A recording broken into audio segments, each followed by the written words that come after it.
नमस्कार परीक्षार्थियों, EMRS schools यानी कि एकलव्य मॉडल रेजिडेंशियल स्कूल्स की जिसमें 7,000 से ज़्यादा के पदों पर वैकेंसीज निकली थी, वहाँ पर उसके फॉर्म फिलअप की जो डेट रखी गई थी, वो रखी गई थी 19 सितंबर से लेकर अगले यानी कि इस महीने की 23 अक्टूबर तक की।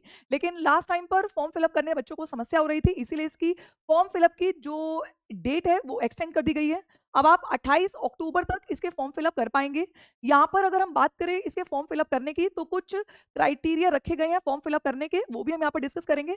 और आप सभी को मालूम है पहले से इसकी एग्जाम डेट भी निर्धारित की जा चुकी है, यानी कि 13, 14 और 21 दिसंबर में इसका एग्जाम होना है। तो आइए सबसे पहले तो हम ये जानते हैं कि इसके फॉर्म फिलअप करने की जो डेट एक्सटेंड की गई है, उसके पीछे के कारण क्या है और अब जो आप फॉर्म फिलअप करेंगे उसमें आपने किस चीज़ का ध्यान रखना है। आइए, तो ये ऑफिशियल नोटिस है जो कि national education society for tribal student की तरफ से दी गया है।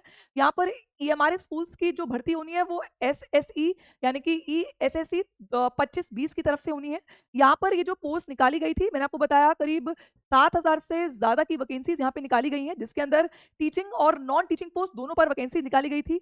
यहाँ पर अगर हम वैकेंसीज की बात करें तो यहाँ पर आपके प्रिंसिपल्स की PGT, TGT, female staff nurse, hostel warden, male female accountant, JSA, lab attendant, इन सभी पोस्ट पर वैकेंसीज निकाली गई थी। और ये क्लियरली कहा गया था कि आप 23, 10, 20, 25 तक आप फॉर्म फिलअप कर सकते हैं। लेकिन लास्ट टाइम पर फॉर्म फिलअप करने में बच्चों को समस्या का सामना करना पड़ रहा था, इसीलिए बोर्ड ने इसके जो फॉर्म फिलअप की डेट है उसको एक्सटेंड की है और अब आप 28/10 तक फॉर्म फिलअप कर पाएंगे। लेकिन सबसे जो इम्पोर्टेंट यहाँ पर लिखा गया है, जो आपको ध्यान रखना है वो क्या है, यहाँ पर ये क्लियरली लिखा गया है कि however as mentioned in ESSE 2025 notification, the cutoff date for determining eligibility criteria will remain as 23/10/2025. Interested eligibility candidates may apply through the website of NESTS।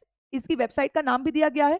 समझने की बात क्या है, मैं आपको इसको सरल शब्दों में समझा देती हूँ कि यहाँ पर ये कहा गया है कि आप 28 तारीख तक तो फॉर्म फिलअप कर सकते हैं, उसमें कोई दिक्कत नहीं है। लेकिन जो आपकी एलिजिबिलिटी क्राइटेरिया होगी, यानी कि आपने डीएड किया है, बीएड किया है, ग्रेजुएशन किया है, पोस्ट ग्रेजुएशन किया है, वो सब आपका 23 तारीख तक आपके हाथ में डिग्री होनी चाहिए, तब आप इस फॉर्म को फिल कर सकते हैं। आप 28 तारीख तक आपको डिग्री मिल रही है तो आप फॉर्म फिलअप नहीं कर पाएंगे। 23 तारीख तक जो आपकी एलिजिबिलिटी थी उसी के आधार पर ही आप इस फॉर्म को फिल कर पाएंगे। ये सबसे इंपॉर्टेंट बात की गई है। और सबसे जो बड़ी और जो अहम बात यहाँ पर मैं आपको बताने वाली वो ये है कि अब आप करीब मान के चलिए 50 से 55 दिन ही रह गए हैं आपके एग्जाम को होने को लेकर। तो अब यहाँ पर सबसे बड़ा जो बात उठती है वो क्या उठती है कि यार हम इसकी तैयारी कैसे करें।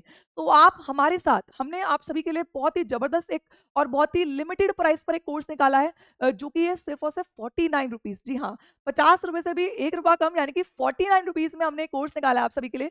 और इस कोर्स में आप सभी को टेस्ट और पीडीएफ दी जा रही है ताकि आपकी तैयारी को हम और बेहतर कर सकें। अभी ज़्यादा दिन नहीं है तो अपनी तैयारी को आप टीचिंग परीक्षा के साथ सुनिश्चित कर सकते हैं। आप हमारे साथ ईएमआरएस का टेस्ट और पीडीएफ का कोर्स परचेस कर सकते हैं सिर्फ 49 रुपीज में। नीचे इंक्वायरी नंबर चल रहा है, आप इस पे कॉल कीजिए और हमारे कोर्स से रिलेटेड सारी जानकारी आपको दी जाएगी। मैं उम्मीद करती हूँ कि मेरे द्वारा दी गई ये महत्वपूर्ण जानकारी और ये ऑफिशियल नोटिस के माध्यम से आपको हमेशा इन्फॉर्मेशन बताता है, तो उम्मीद करी हूँ कि मेरे द्वारा दी गई इन्फो आप तक पहुंच गई होगी। और आप जो बच्चों ने फॉर्म फिलअप नहीं किया वो लोग फटाफट जाकर फॉर्म फिलअप कर लीजिए। और हम आपको मिलते हैं अपने सेशंस में सुबह 11 बजे और शाम को 6 बजे। तो चलिए, अगर वीडियो अच्छी लगी हो तो लाइक कीजिएगा, शेयर कीजिएगा एंड चैनल को सब्सक्राइब जरूर कीजिएगा। धन्यवाद।